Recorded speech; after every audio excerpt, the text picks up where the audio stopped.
الشيطان الرجيم بسم الله الرحمن الرحيم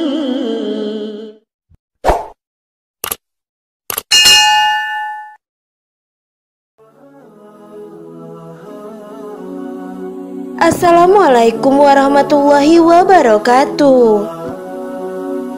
Sebagai seorang muslim, kita diwajibkan untuk melaksanakan sholat 5 waktu. Sholat adalah tiang agama Islam, seperti yang dijelaskan Rasulullah dalam hadis riwayat Imam Baihaqi. Sholat merupakan tiang agama, maka barang siapa mendirikannya, maka sungguh ia telah mendirikan agama. Dan barang siapa yang meninggalkannya, maka sungguh ia telah merubuhkan agama. Namun tidak semua sholat yang kita kerjakan selalu diterima oleh Allah. Ternyata ada 3 golongan yang sholatnya tidak diterima oleh Allah. Berikut ini adalah 3 golongan yang sholatnya tidak diterima oleh Allah Subhanahu wa Ta'ala. Rasulullah bersabda, ada 3 golongan yang sholatnya tidak terangkat, walau hanya sejengkal di atas kepalanya, atau sholatnya tidak diterima. Yang pertama adalah orang yang mengimami sebuah kaum, namun kaum itu membencinya. Lalu yang kedua adalah istri yang tidak tidur ketika suaminya sedang marah padanya. Yang ketiga adalah saudara yang saling mendiamkan atau memutus hubungan. Hadis riwayat Ibnu Majah. Golongan yang pertama adalah mengimami kaum yang membencinya.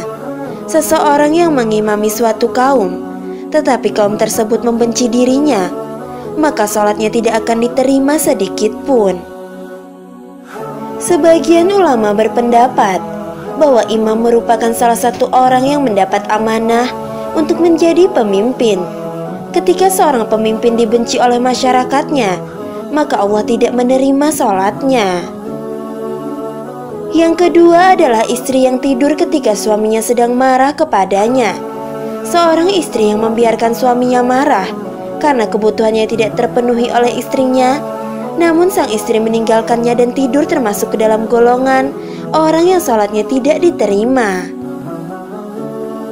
Sholat seorang istri yang seperti ini hanya terbuang sia-sia, dan sholatnya akan diterima kembali oleh Allah jika ia meminta maaf kepada suaminya dan menenangkan kemarahan suaminya. Yang ketiga adalah 2 saudara yang memutuskan hubungan.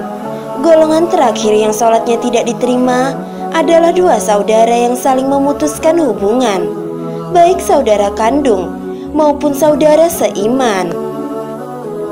Kedua orang ini termasuk dalam golongan yang hanya sia-sia dalam melaksanakan sholat, dan akan kembali diterima sholatnya sampai mereka berbicara atau menyambungkan kembali hubungannya. Sahabat belajar Islam yang dirahmati Allah, itulah 3 golongan yang tidak akan diterima sholatnya oleh Allah. Semoga kita bukan termasuk ketiga golongan tersebut. Semoga video ini bermanfaat untuk kita semua. Wallahu a'lam bishawab. Wassalamualaikum warahmatullahi wabarakatuh.